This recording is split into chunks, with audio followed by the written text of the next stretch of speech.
There's a game called Stillwater, and let me see what type of game this is. Oh, I feel so, God. Damn it. Okay, what this game is all about, I don't know. Let's check it out.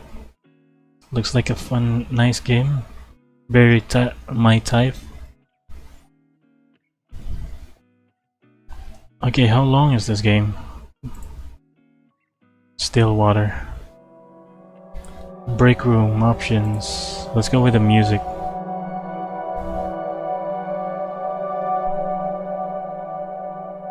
What do you mean? What? Captions, self-voicing, volume.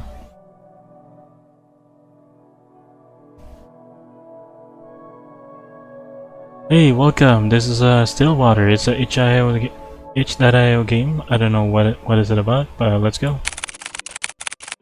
This is a work of fiction. The resemblance to any real-life people is purely coincidental. This game contains depictions of horror, mature themes, violence, and strong language.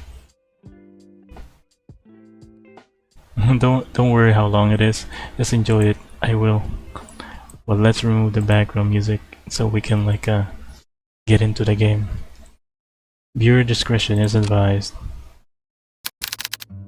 Caretaker. How do I sound like? I'm sorry, but I can't stay here anymore, Nina.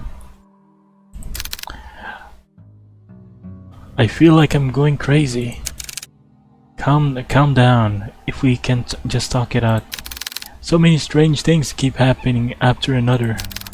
Every day there is this damn dripping sound.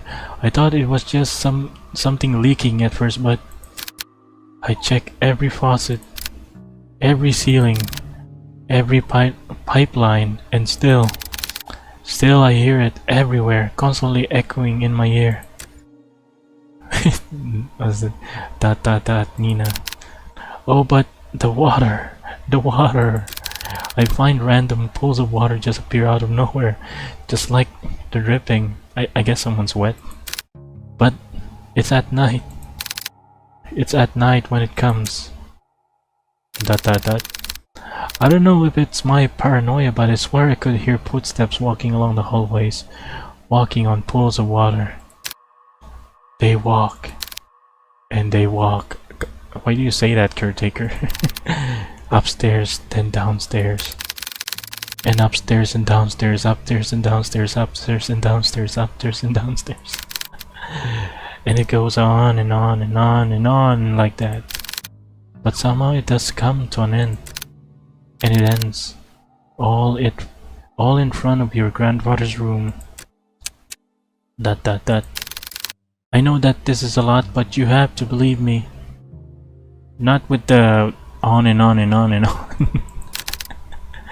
No matter how many times I clean, it just won't end.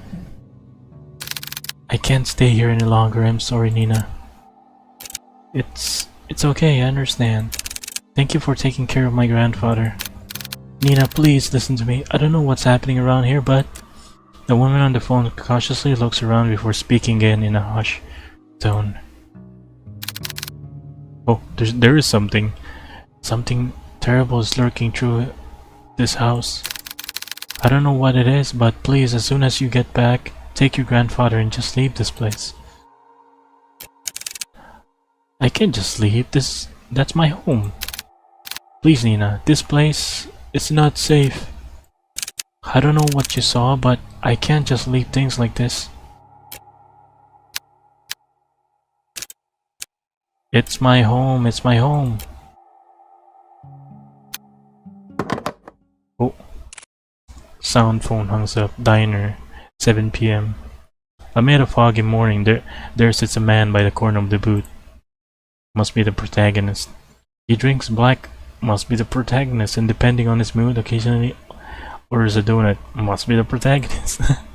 And today it was just black. Must be the protagonist. I knew it. Who else would be like in a corner and like drinking black coffee? It's freaking Hugo. I swear, I've never seen that amount of paperwork in my life. A freaking mountain worth of it. You're a valuable member of our team, Hugo. My foot. I'm starting to believe that I was bamboozled into joining their agency. It kinda looks like Juno, right? Hugo Laurent, age 30, takes... okay. Nice, nice. Takes a good look at his cup of joe and chugs it all in one sitting. Goop, goop, goop. He then continues to grumble to himself about last night's grueling work at the office. I really need to find a different job.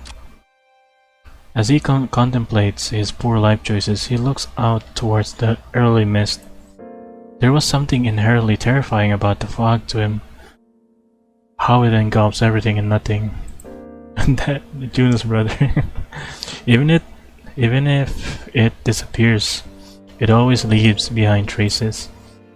Proof of it remaining.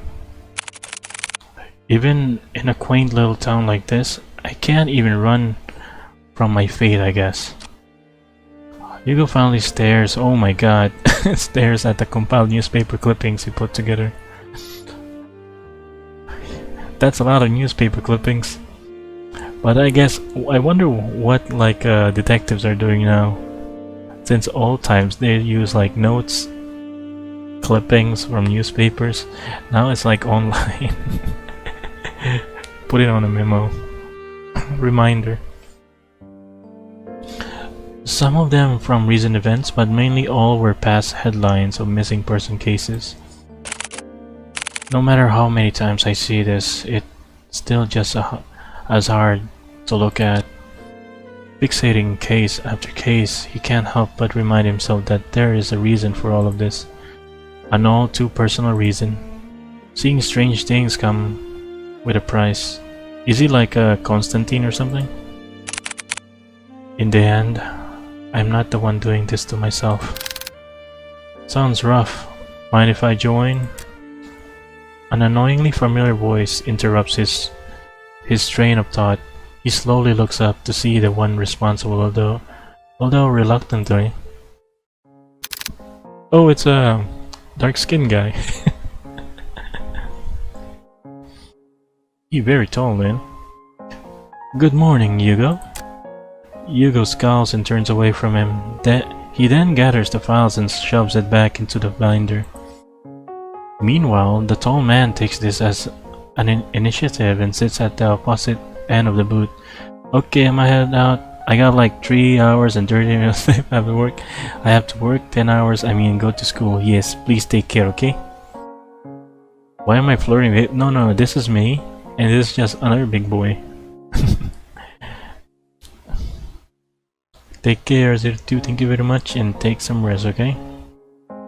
Stop counting sheeps. He greets the waitress passing by and orders himself the hefty body breakfast special with an extra plate. As usual, the waitress is happy to oblige and goes back to the corner to relay his order. The man then looks back at Hugo. He sees the empty cup and the now jumbled newspaper clippings. All the while, Hugo is trying to ignore him. You really should eat something with that black coffee. Not ordering any donuts today. I'm fine, Noah. So this is Noah, okay. I'm just not in the mood, okay? Not even a little? There's a momentary silence between them before Noah disturbs it once more. I'm not flirting with big boys, okay? I'm not flirting, this is me, okay? This is me, this is my friend Noah. Well, too bad for you. I ordered a big breakfast for the two of us. Two? Oh my god, I would eat that. Is that beans? I would eat this. Wait a minute, why is there only one coffee though? As if the world could grace Noah with an even more perfect punchline, the food arrives. Why the hell did you order for the two of us? Just eat what you want to eat, don't worry about me. Wow, this looks so delicious, right Hugo? Are you even listening to me? Come on, we both know that if you don't eat now, Who knows when you will? And I'm not about to let you faint again. So open wide. It's potatoes? God, nice, nice. Noah de Leon. Okay, he's a Pinoy. He's a Filipino guy. Okay, age 27. Oh god, I'm older than him. He's just young. A natural born charmer. He's just as equally persuasive as he is threatening. With a pensive look, Hugo finally gives in and eats the generous spoonful without further complaints. It's good. Right? Good food will always help cheer you up. Damn him. I got swept away again. Oh, by the way, the chief will be out for a business trip. She mentioned it will be for a couple of days. When did she tell you this? I didn't hear anything about it. Yesterday I think. When I slept with her. Yo. Oh god, he might also be a Mexican or Spanish guy. Yeah, that is true. Wait, are you telling me that Filipinos are short with small pee-pee?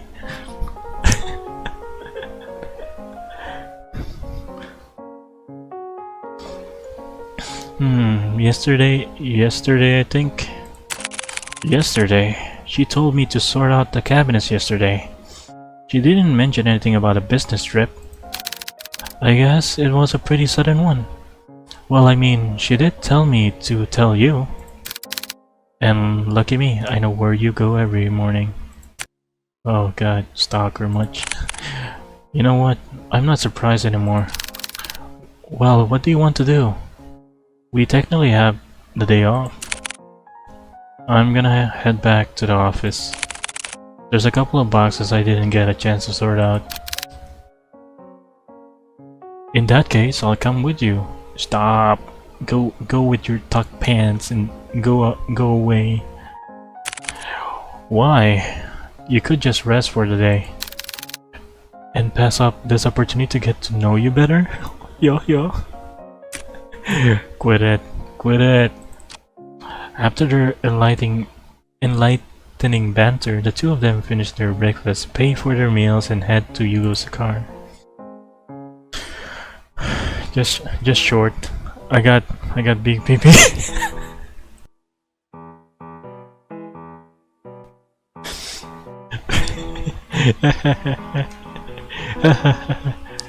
Big pee my ass.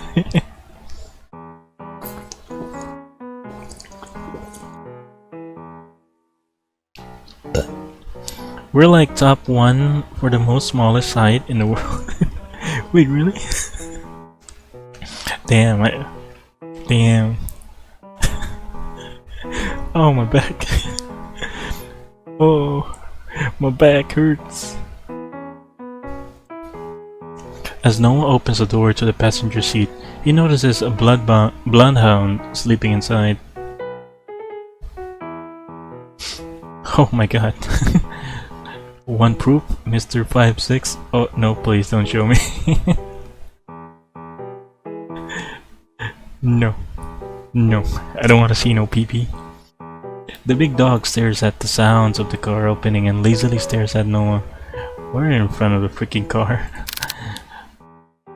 Ah, I'm sorry, big guy. He then closes the door while trying not to make too much noise to disturb its occupant. Colby. Oh god, that's cute. At the sound of his name, his heavy-lidded eyes slowly peek to see who calls for him. It is his one and only partner, his human. As if finally realizing who he is or where he is, the old bloodhound stares up from his sleep, pounces at Hugo, and proceeds to wag his tail uncontrollably. Oh my god. Bark. Good morning again, Colby. Had a nice nap? Colby, 8 years old. Hugo's most faithful and loving partner in crime. Look at him, he's so happy. Has the biggest tendency to just sleep all over the place. Noah, who is witnessing all of this from the back seat, chuckles to himself.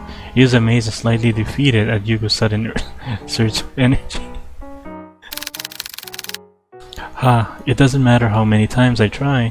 When it comes to boosting up his mood, no one can beat Colby. What have you been trying, dude? The three headed back to the office. The space just the same as Hugo left it. A decent organized mess. To his credit, for the moment of boxes he painstakingly went through, he believes he did a fair job. Nobody can beat animals. True. They're the most innocent things out there. Albeit could have been better. Wow, you really outdid yourself, Hugo. It looks less crowded. Ah, shut it, will you? I said I was gonna get to it. Thanks, boy.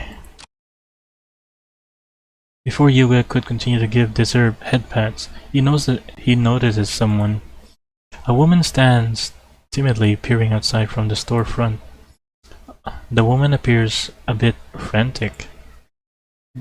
Disheveled and wearing ill-fitted clothes, she appears to be distressed about something. When she finally makes eye contact with Hugo, she immediately rushes in. Oh, cutie! A cutie! A cutie alert! A cutie alert!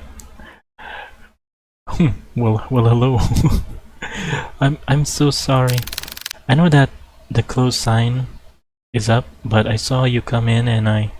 What can I do? Keep your cool. Wait, can I do the woman voice? There we go, we can try the woman voice.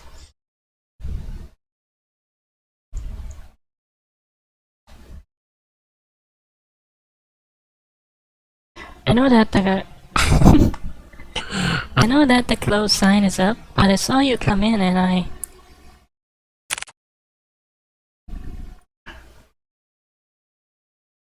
Are you alright?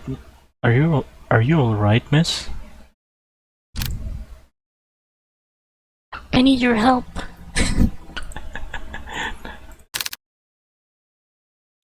My grandfather, he... Come on, imagine that it's me, okay? I mean the girl. Before she can continue, Noah swiftly intervenes. Whoa, tall man. Big peepee dude. It's okay. We'll hear what you have to say. So please, why don't you take a seat? Noah gestures to one of the empty chairs. The poor woman hesitates for a moment before heavily sighing in relief. She then walks towards the corner of the room and sits on the sofa. Can you start off by telling us your name? Yeah, that.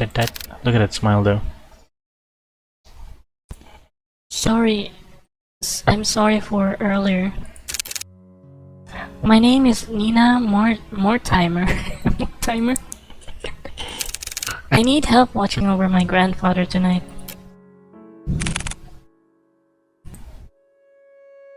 Watching over your grandfather? Yes.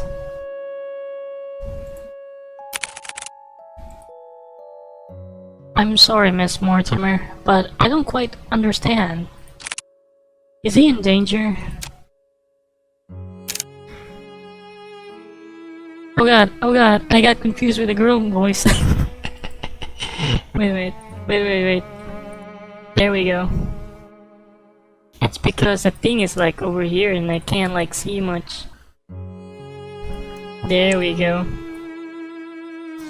Okay, I'm afraid it is. No. Miss Mortimer, if that is the case, wouldn't contacting the police be better? No! How do I say no? Oh, I like that look on her face. I've tried requesting their help, but they all gave me the same answer. There's nothing they can do about it. If only I knew who Lewis was. Lewis? Nina fidgets at the name. She looks to the side before reaching out from her bag for an antique letter. My grandfather. He received a cryptic message the other day. It didn't come with an address or the name of the sender. However, the only thing I did pick up was that name. Oh, the name. As she hands over the letter, Hugo notices her hands slightly shaking. Shaking hands. Whatever lies in this note must have shaken her this badly. Delicately, Hugo removes the content of the envelope and unfolds it. At first glance, it seems like any normal written message. A person named Lewis asking the other day, Henry to come meet him by the lake at midnight, needing to share something important with him. However, what's eerily striking about this letter is not the message itself. Rather, at the bottom of the page, a sentence far more disturbing is written. I am coming for you, Henry.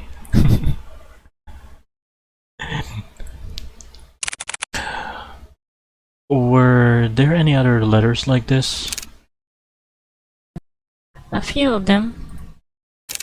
I thought it was a sick joke at first, but this one was different. Up until now, I've never heard of anyone by that name. Not a relative or family friend. But they clearly know who my grandfather is. If I don't do something about this, I'll lose.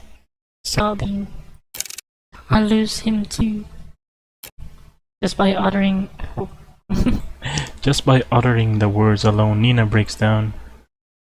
Hiding away her tears, streaked face, she begins to quietly sob to herself. As an act of comfort, Colby sits closely to Nina while Noah fetches tissues for her. Hugo, on the other hand, is puzzled. This very well could have been a prank, but she seems certain. Certain that whoever or whatever this Lewis person is, they're coming. Yep, indeed they're coming. Do you want more tissues? I'll do it. I'll take on your case. For a moment, silence fills the room. Only stares are directed at Hugo until Nina finally stands up and walks towards him. You'll take it? Hugo simply nods. Thank you. You don't know how much this means to me. We're glad to help, miss. Nina is fine. Well, Nina, we'll do our best. Nina slightly smiles at Hugo before reaching into her bag once more and taking out a note. This is my Instagram account, my Fiverr. This is my address. I'll be sure to greet you once when you get there, detective. She politely bows once more before heading to her car and drives back home. Once out of sight, Hugo turns up to look at his cluttered desk. Still messy, but presentable. I guess I'll have to sort this out later again. Oh, car, 5:30 p.m. From the ongoing downpour to the quiet hums of the car, they sit in silence. Still miles off from their destination, Hugo constantly checks the rear view mirror. Noah, who usually chats his ear off by now, sits completely still. He looks out to the passing streetlights, reserved and distant. What do you mean wait? You go. Hey, you're a lot quieter than usual. What's wrong? No, dot. Ha! This is a surprise. Have you been looking at me, Hugo? No, you idiot. You usually just talk a lot, that's all. So, you do miss me talking a lot. Just say it. Just say it.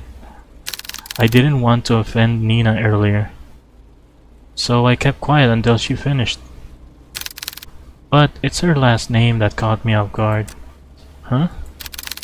Have you heard about the Mortimers? They're a pretty distinguished family. Well, they used to be. What do you mean?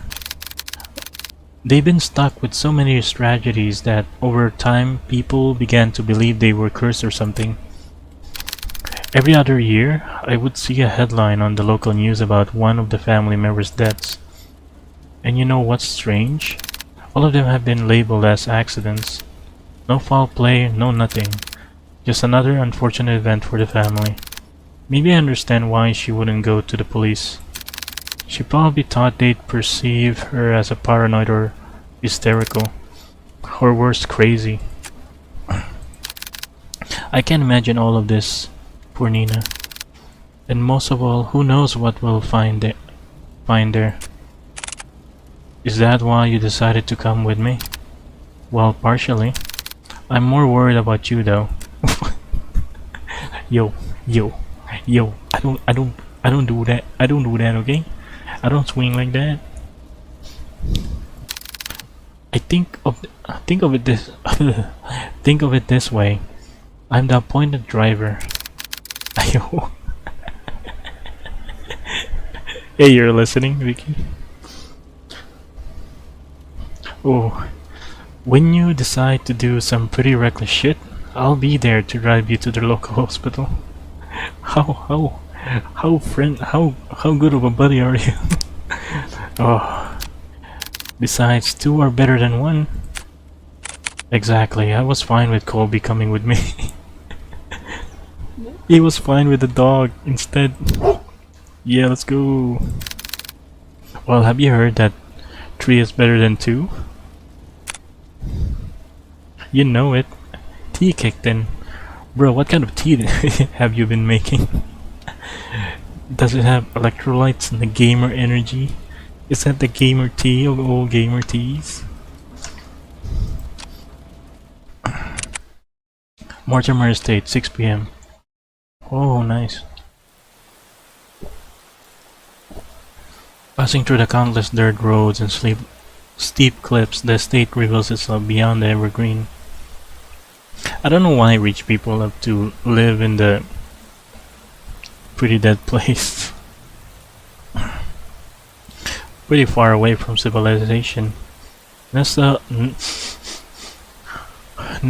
tucked away from prying eyes, it stands tall, looming from a distance. Hugo and Noah could only gaze at the sheer scale of the manor as they parked adjacent to Nina's car. Wow, and to think she came all this way just to request us? I told you it's Jasmine tea, no gamer tea, Areku, unless you have it. I don't have it. Unfortunately, I don't. That's the sad part over there.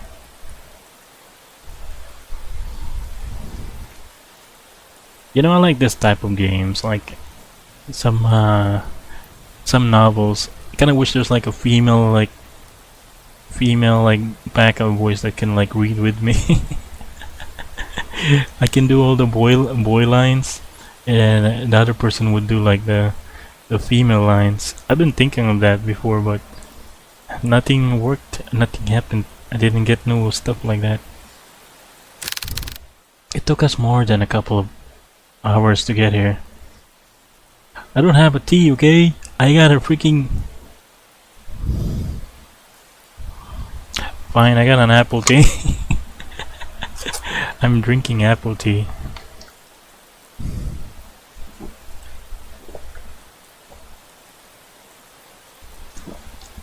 But no jasmine.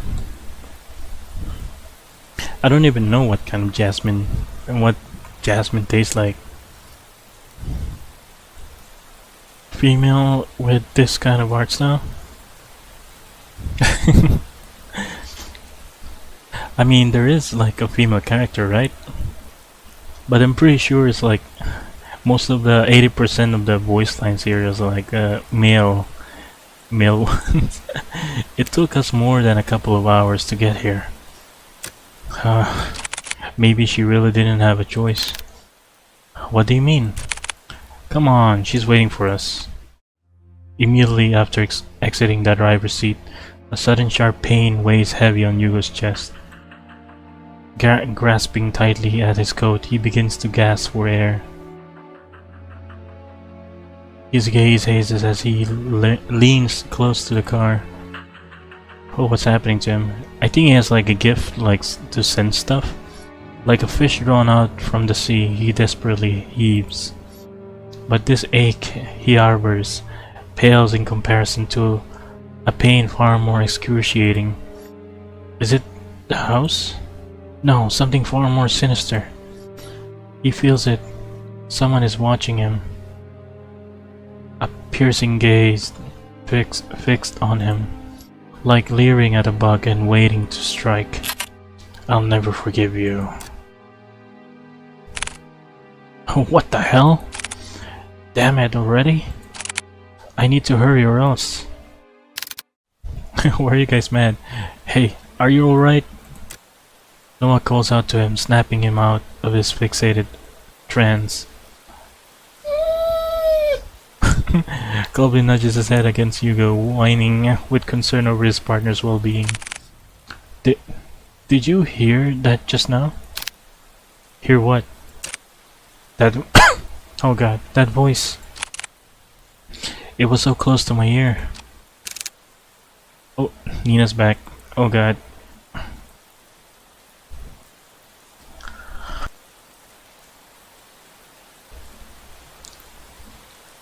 Is it me or the chat like pretty much outside? Oh no. Oh no, did I do the chat wrong here? What happened to the chat?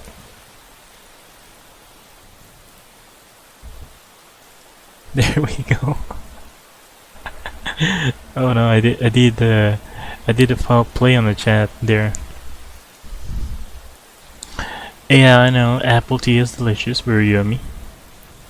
And then I finished it. Nice noise. What the heck did I just see? What do you mean? I think you saw the cut off chat, I guess. Okay, it's Nina's turn. Is everything alright?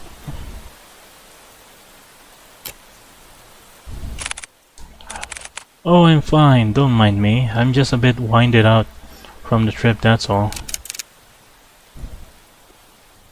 I'd be happy to make you coffee at the very least. If it's no trouble. Look so happy, what the heck? No, not at all. I just searched the game and looked for the artist. Really? Who is the artist? The artist looks so good.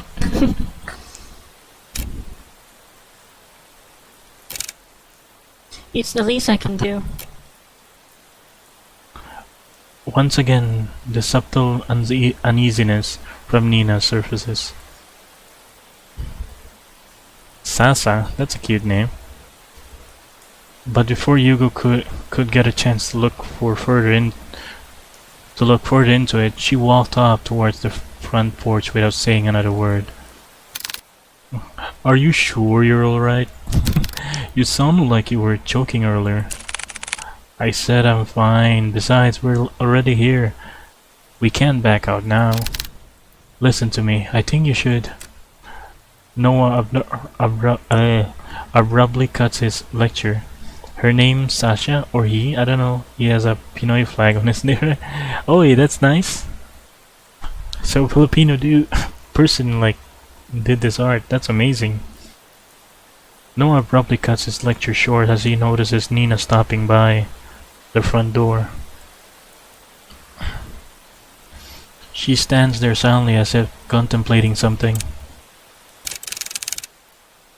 I know this may sound rude, but I didn't get a chance to know your names.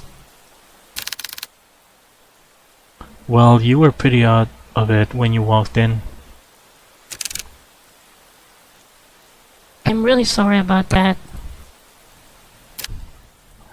No worries. This is Detective Hugo Laurent. His assistant Colby. And I'm his second assistant, Noah de Leon. Ha! It seems so surreal. Just like a cartoon.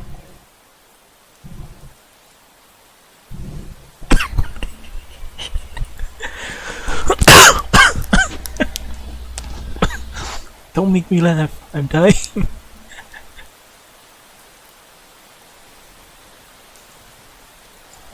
Wait, there's a reverse triangle head somewhere. Wait a minute.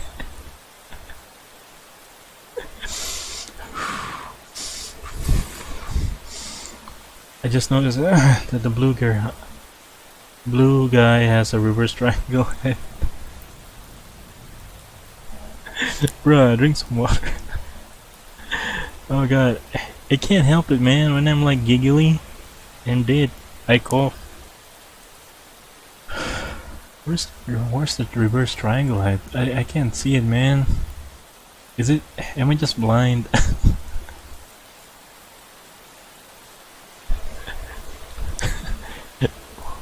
Is it the shape that is like, it looks like a triangle? Is that shape? Oh, drink water. I will drink water, okay? Oh god.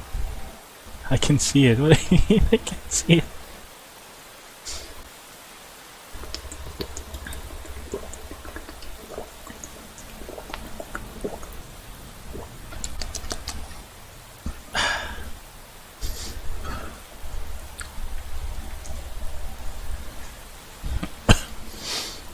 There we go.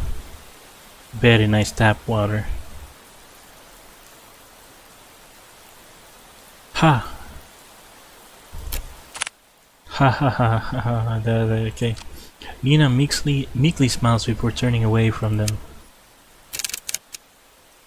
I haven't been quite honest with you, Detective Laurent. Nani? Just like before, as if carefully choosing her next words, she decides that in this situation, words are not enough. You'll see for yourselves what I mean. And with that, Nina enters the house, leaving the tree to follow behind. Hugo is about to enter through the foyer when he feels a tug on his arm. Don't forget. I don't know what to do with his voice. Don't forget what I told you. If something happens, let me know right away. You'll be the first to know. And with that, Noah releases his grip on Hugo. They proceed to head in, not knowing what awaits them beyond the door. Yes, the same head as Phineas. Okay, now I see what you mean. Is that the grandpa? He kinda looks young though. Greeted with a brightly lit hallway, Hugo notes that the interior is just as grand. Adorned with floral accents and antique paintings, it exudes an elegant charm found only in a resplendent house such as this. However, Hugo notices something even more distinct than the splendor. This house is much more terrifying inside than out. Please come this way. Bracing themselves, they enter the dimly lit drawing room. At the first glance, Hugo could not discern the silhouette situated at the far corner. However, on close inspection, he now understands the reason for all of Nina's unsettling vagueness. Grandfather, we have guests.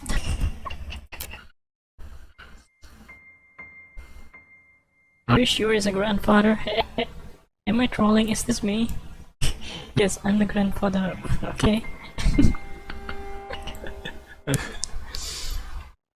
My life is a pain, suffering, despair, everything.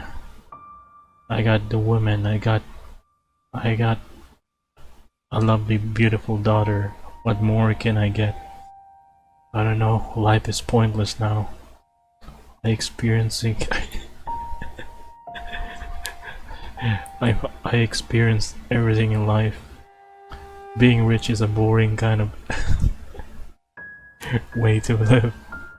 What green eyes you have, grandfather.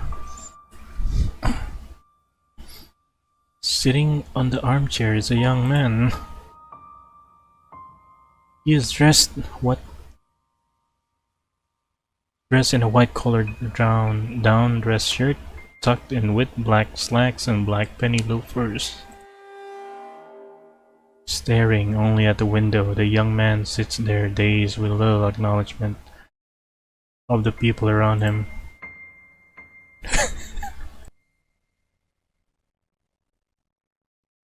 Maybe, guys, listen. Maybe his friend recommended like a anime series to him, and that recommendation is like Boku no Pico. And the problem is, what wrecked his soul is that he watched all of the episodes of it. Including school days. Let's go. That's why he's like soulless right now. He's seen things. He has seen things that no one can see. Still motionless like a doll. Grandpa. Grandpa, these are the people I spoke of.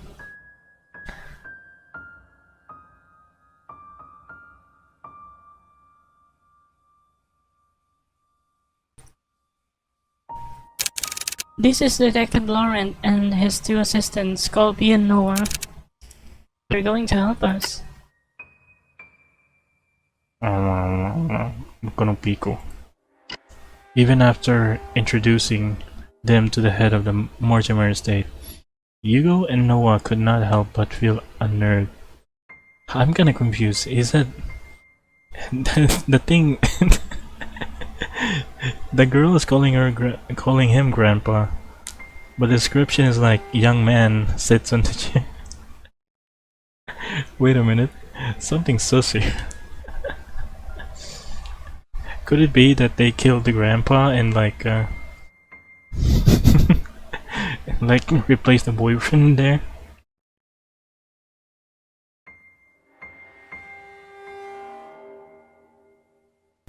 We just make them convinced that it's just grandpa, I guess. The man before them is supposed to be frail and older than any of them. Yeah, that's true. And yet here he remains forever unchanging. Maybe it's like a meditated, I guess.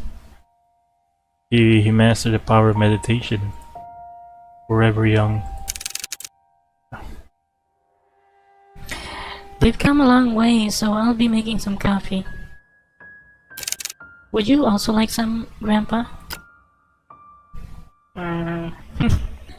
Boku no Pico. Kiss exes. The young man still does not reply back, never glancing at Nina or anyone else in the room, only fixed on the rain. Maybe his mind broke. He got mind break. I'll be sure to make a cup for you too. She then timidly gestures to Hugo and Noah back to the foyer. Bearing more questions, the two follow Nina outside. But before they leave the drawing room, Hugo takes one last look at the young man. There is an all too familiar air about Henry Mortimer. His eyes, they're similar to his own. Wait, what?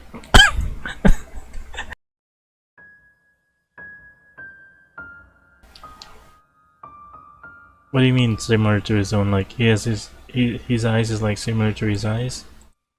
Whatever he must be longing for, Hugo knows it will not end well. Kinda looks like Areku. Hey Tim, hi, welcome to the stream. Thank you very much for coming.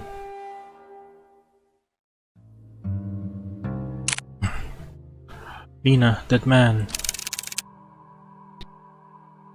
Yes, he's my grandfather, the one I asked you all to watch over. I know this is hard to believe, but Nina draws something out from her pocket.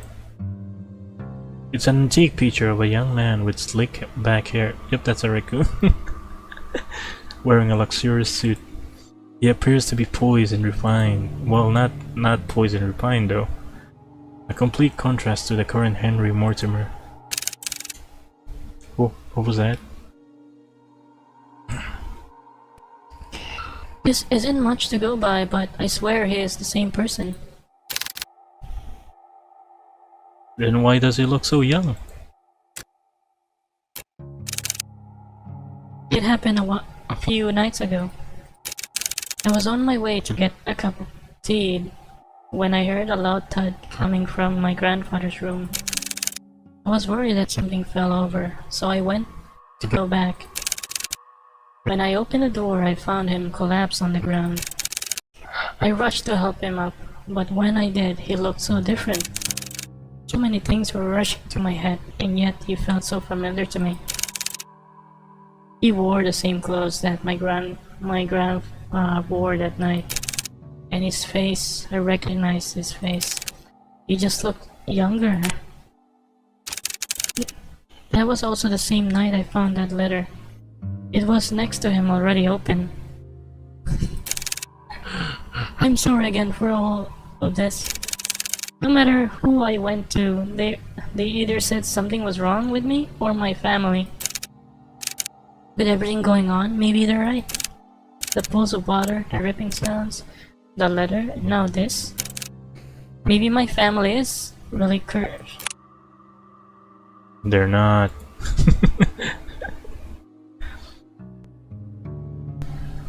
Hey Nazus. Hey, I think I got no idea. Someone out there knows something about the family, and they're coming to get them, I guess. That's why there's something written down on the letter. Something sinister, and they just don't know who that is. Hey Nasus, welcome to the stream. I hope you're doing alright. They're not. Curses aren't real. Detective? I think we easily get too involved in believing that sort of thing exists. In reality, the ones who fixate on it feeds off it. I mean, there's a young guy over there. Rumors, doubts, lies, all of those things are what they want to become real. Deep-rooted emotions like that can possibly be healed or fixed right away. But like a curse, those emotions drag other people down with them. But I...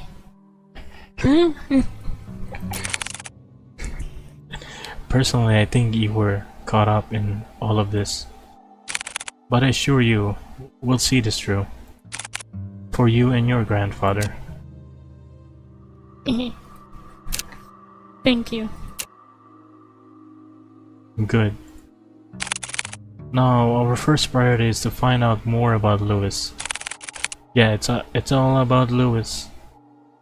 Nina, the letter you showed us back at the agency, do you have it with you? Ah yes, it's here. Do you...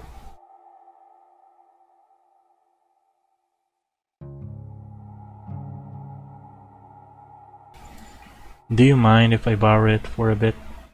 I'll be sure to give it back. Of course. Of course. Well, darling. I'll check upstairs, Noah. You and Colby check the ground floor. Got it. Before they leave to do their own investigations, Hugo grabs a hold of Noah's shoulder again. He leans in close enough for Nina to not hear. Keep a close eye on Mr. Mortimer and Nina. Especially Nina. Huh? Okay. I'm counting on you. You too, boy. And with that, Hugo heads upstairs, starting his investigation. Mortimer Estate, 11:30 p.m.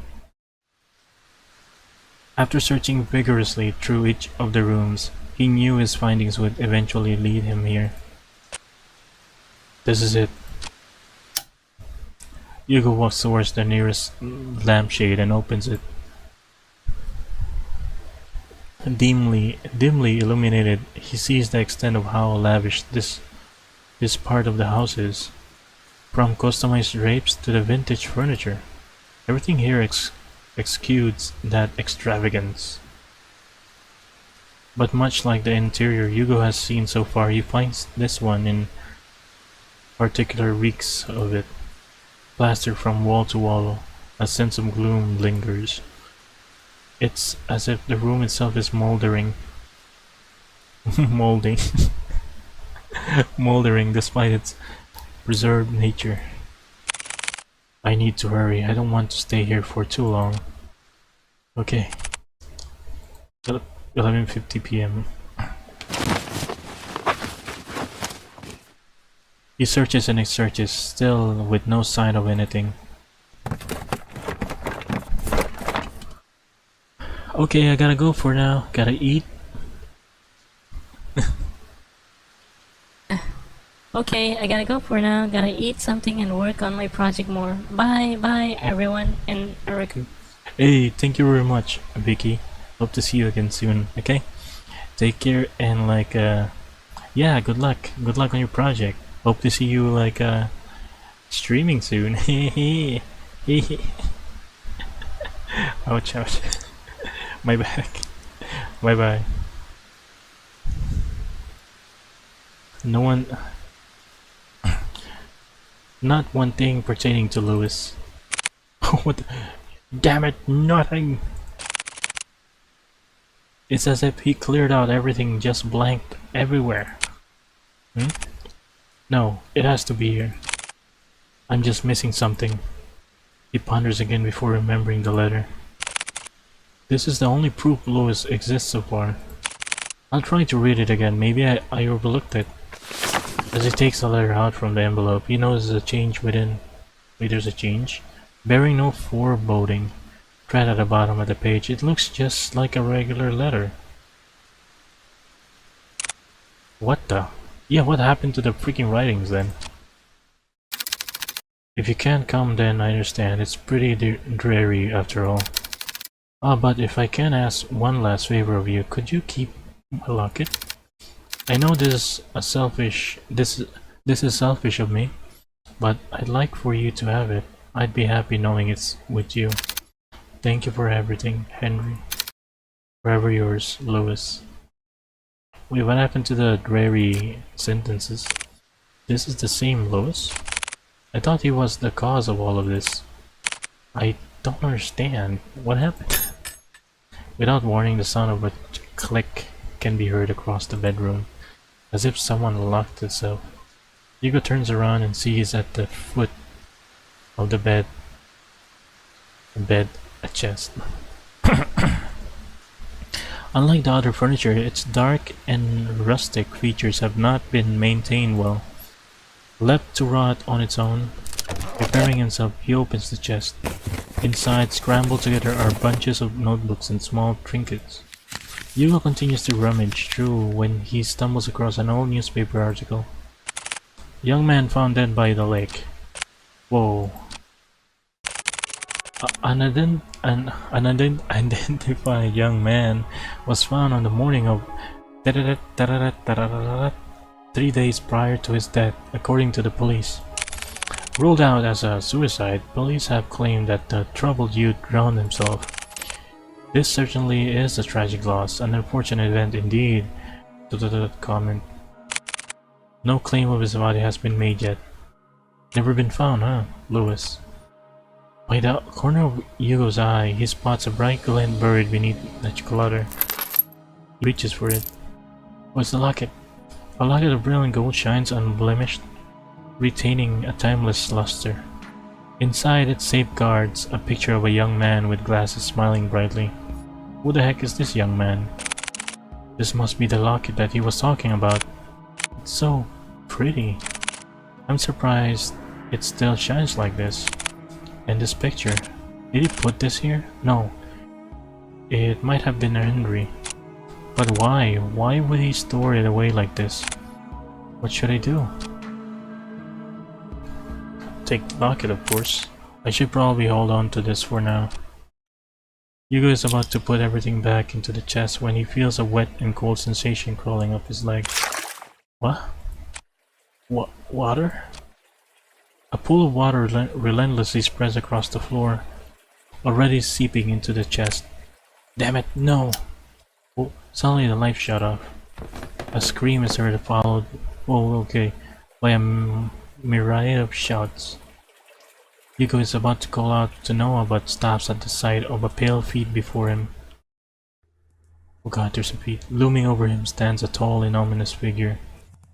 There are feet! There's a feet! His face is shrouded in complete darkness, devoid of any human emotion. Oh, that's a long feet. It appears as a young man, but Hugo knows that it's far from it. No, this very thing is trying to imitate a human form. Trying to be human. Hugo could only stare back. Paralyzed with fear, he is forced to watch the horror as it slowly creeps towards him. Oh, it's getting close. It's just like before, the sensation of someone staring at him from within. Oh god, it's a tall man. But this time it's drawing nearer, itching ever so closely. The words to call out to Colby or Noah fail to reach out. Lodged in his throat, he struggles in pain. With his breathing shallow, he tries to force his body to move. And then it stops. Looking down at Hugo, filled with nothing but malice and contempt, it speaks. Ooh, don't get in my way. All of a sudden, the door to the bathroom slams shut and the entity disappears. Huh, something's like, what is this? Something's happening here. We don't know.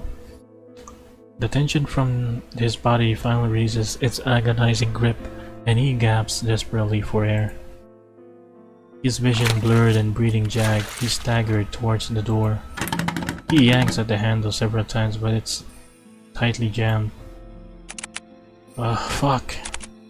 Noah, Colby! To his dismay, he is only greeted with silence at the other end of the door. Damn it! From a distance, he faintly hears the sounds of Colby relentless barking as it gets further away from the house. Hugo rushes towards the window. He tries to pry it open, but just like the door, a heavy force prevents him from doing so. Fuck this! Frantically looking around the room, he spots a nearby chair. Without a moment sooner, Hugo grabs the chair and starts to strike the window. Bit by bit, the window cracks get larger with each blow, splitting off smaller pieces. What the hell is this thing made of? Still trying to catch his breath, he musters all the strength he has left for the final blow. Damn you, just break already! Clearing out the remaining glass shards, Hugo peers his head out to see any railing he can grab hold of. However, he discovers instead that the wall adjacent is covered in ivy. Despite how heavy and the rain has drastically become, he reaches out for it, grabbing a handful of the vines. Carefully, he climbs out the window, gripping tightly and making sure he doesn't lose his footing. Yet, to his luck, the patch of vines he clutches start to tear away from the wall. Out of desperation, he struggles to find his grip on another but fails when his hand slips out of reach. Shit! Clamoring wildly as he loses grip on the ivy, he lands down onto a thicket bush. He did. Air force out of him, he heaves uncontrollably, trying to even out his breathing. But even that is laborious.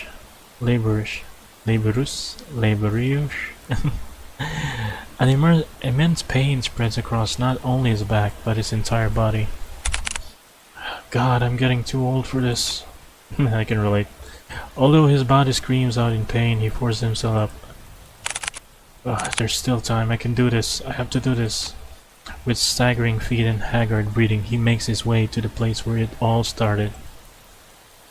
To the lake, where this tragedy starts and ends. Oh, it's all in the lake then. Finally entering through the park, Hugo calls out to Colby and Noah.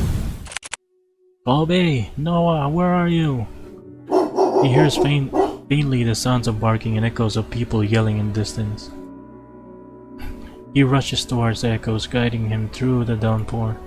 With his heart racing and blood rushing to his head, he finds his way to the lake. Drawing closer, he sees Nina giving chase to her grandfather. Unfortunately, she doesn't get too far as Noah stops her. Grandpa, stop, Grandpa! Let me go, my grandpa is... Nina, please! It's dangerous, you'll get hurt too. I don't care.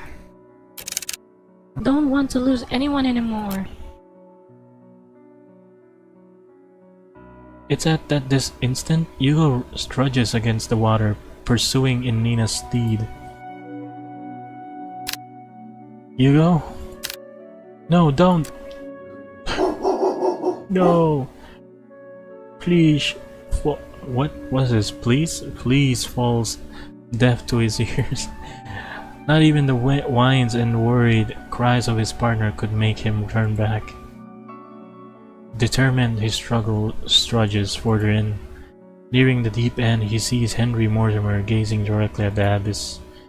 He looks even more frail and disheveled, as if all the life had been drained from him, surrendering it all to the lake.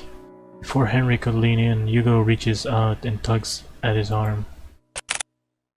Mr. Mortimer, listen to me. Nothing is waiting for you down there, so please come back to the shore with me. Motionless and unresponsive, he still stares deeply into the water. There are so many things we cannot afford to lose in our lives, and you're one of them. To Nina, you're all she has left.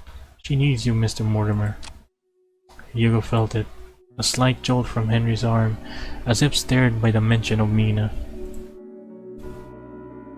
He slowly turns to face Hugo. Nina. However, just as cruel and violent as the storm, Henry jerks back. He jerked back, wrenching his arm away from Hugo's hold on him. All of this is my fault. If only I got to Louis sooner, then none of this would have happened. Henry itches even closer to the edge. Louis, I'm sorry. I should have what? Gone in his steed? Gone with him? You know that wouldn't resolve anything. Not for you or Lois. I read what he wrote to you those years ago. Huh? You understood if you didn't want to come see him. But the thing is, Mr. Mortimer, Lois never thought anything less of you. The locket is proof of that. Lois' locket? Yes, it's a symbol of his love for you. Whoa, okay, so Grandpa is like in love with Lois, huh? Nice, nice. Wait, what about your wife? That's why you don't have to shoulder all of that pain by yourself anymore. We can talk about it. About you and Louis. All of it together. Hugo extends not only his hand to him, but a promise. Oh, it's not green anymore, nice. A promise that Henry had yearned for so long. A way to forgive himself. He hesitates at first. What fool believes in deserved forgiveness? Such a thing doesn't exist. And yet, despite everything, Hugo still reaches out to him, to a stranger. Maybe he can be forgiven. Just as he was about to reach out for Hugo, a hand slithers around Henry's instead. Its arms unnaturally contort around him, while its head perches on his shoulder. This thing, this Lois is no longer pretending to be human. With piercing cold green eyes, it glares directly at Hugo, mocking him, cursing him, wishing nothing but despair. We can be saved. We can be forgiven. Hugo, there is only one true way out of this. I will share with you the most happiest of endings. Before Hugo could reach out for Henry's hand, he disappears into the water. Mr. Mortimer! Okay, that crackled out. Without hearing the anguished cries and desperate pleas, Hugo dives after him into the abyss. 12:30 a.m. ? In the lake. Plunging into the icy waters, Hugo feels shocks running a rampant throughout his body. Like spike continuously piercing from his legs to the tips of his fingers. Fiercely and unyielding, his chest tightens and his heart races as he begins to kick his legs, hoping whichever way he goes, he'll find his way to Henry. Swimming deeper and deeper in, he sees faintly a figure slowly descending into the darkness. As he finally gets closer to Henry, long snake-like arm stretches across the void and grabs Hugo's neck, finally squeezing all the air out of him. Tries desperately to wrench its hands away, but with each struggle, Hugo's movements begin to weigh heavier and heavier. Bro, Louis, where are you, Louis? It's looking for Louis. Okay, that's confusing now. I thought that's Louis. Huh? Digging deep into his coat's pocket, he grabs tightly in his hand the locket that Henry kept and had long forgotten, holding it out as it shines ever so brightly in the dark. Ah, there you are. It releases its grip on Hugo and instead reaches out for the locket. Taking this as a chance, he drops the chain and kicks with all of his might to grab Henry's arm. Let's go!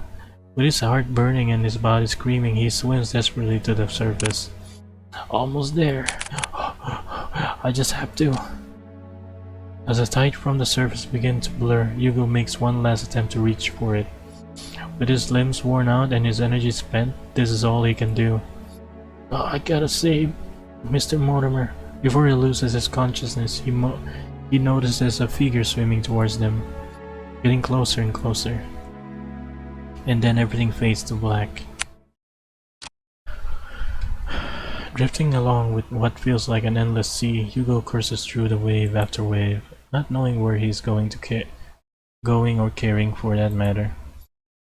All he knows is that he's very, very tired. How long has it been since he had a good night's rest? Ah, it's been too long. Maybe I should take that rest now. I'd like that so much. I agree that you deserve it, but not here. Huh? I'm sorry for startling you. I just wanted to see you before I go. Louis? You've done so much for me and Henry. Thank you. No worries. From a far off distance, a voice cries out to him, beckoning for him to come back. Well, I guess this is it. Take care, Hugo. Hey, we're saved! With his eyes closed and his senses still returning, he feels the constant tugs and licks of a certain bloodhound, whining as he tries to wake up his partner. Hugo! He also hears another familiar voice too annoyingly close for comfort. Eyes shut right open, he jerks up. Confused, Hugo looks around before he coughs up the remaining water in his lungs. Are you alright? Noah starts to pat his back while Colby continues to whine over Hugo. What happened? Where's Mr. Mortimer? He's safe, so is Nina. They're both okay. The police and the ambulance should be arriving soon. Ah, thank goodness. Isn't there more you have to say to me? Instead of thank goodness? I swear you don't listen to a damn word I say. I'm sorry, Noah. Hey, Taiwan, welcome to stream. Exhausted, he lets out a sign. He then continues to pat Hugo's back aggressively when someone approaches them. Detective Laurent? Oh, Nina. There's someone I want you to meet. Oh, he's older. He's old now. Behind her stands an elderly man. He became Kentucky KFC man. Rogers. Frail in stature, he timidly looks to the side pensively as he ponders to himself. Although his youth has long faded, his eyes are what catches Hugo's attention. They're no longer piercing and vicious green, only eyes just like Nina's. Hello, Mr. Mortimer. Detective. I never got the chance to say goodbye to him. I always thought about it every day. What if Lois lived on in this world? What if he stayed a little longer with me? It's because of that constant mindset I drag everyone down. And I kept hurting not only me, but Nina especially. I was the one who kept hurting her, the one to blame for all of this. But you, someone that I've never met, still went out of your way to save me, not knowing my burdens or my faults.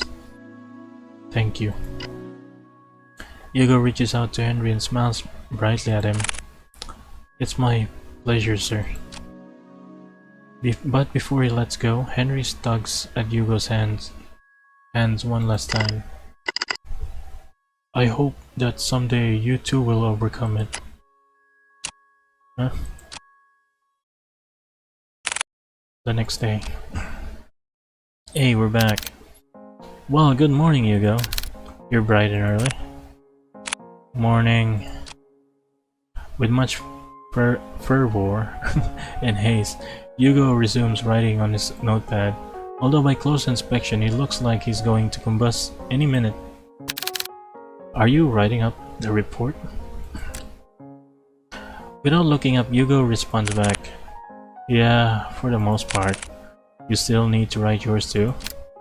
I will. But since I haven't had breakfast yet, and I don't like eating by myself.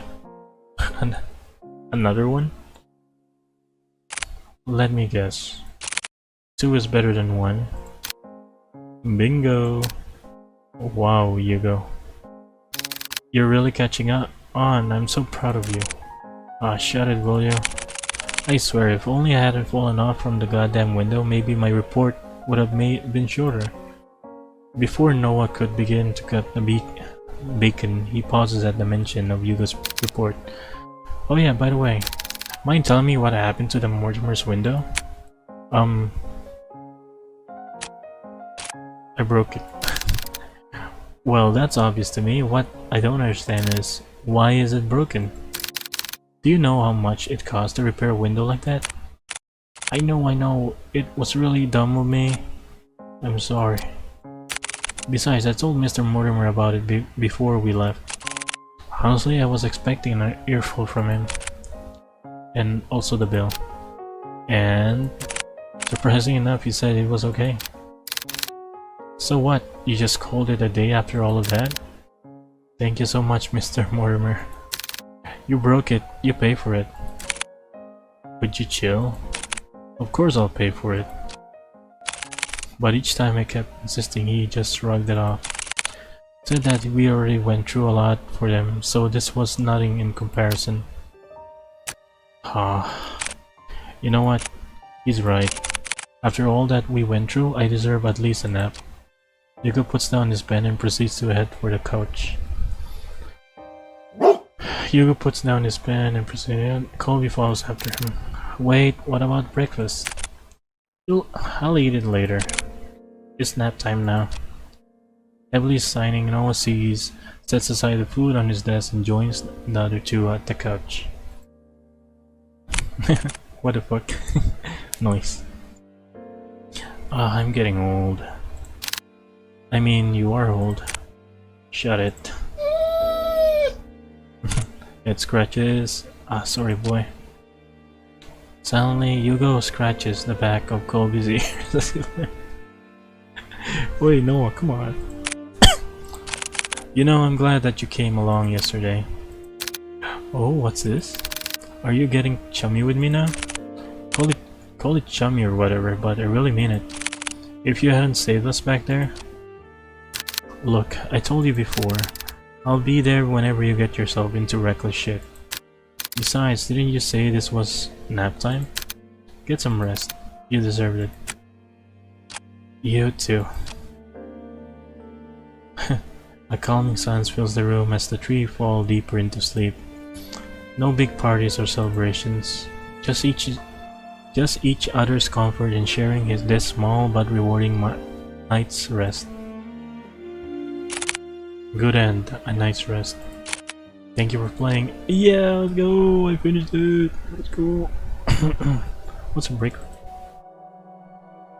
So that was like there's a locket?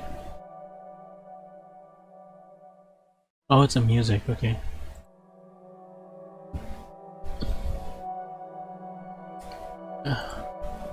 So, Anri, Dogo.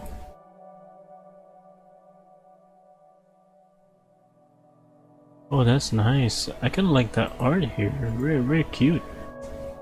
So this is Sasa, okay? So Sasa, that's Anri, Ota, and Sasa. Yeah, I like it. Very cute. I love the drawings. Very nice. Hey Rekum, hi, it's me, Rekum. How are you? Welcome to stream. I hope you're doing alright. And yeah, I'm done with the stream today.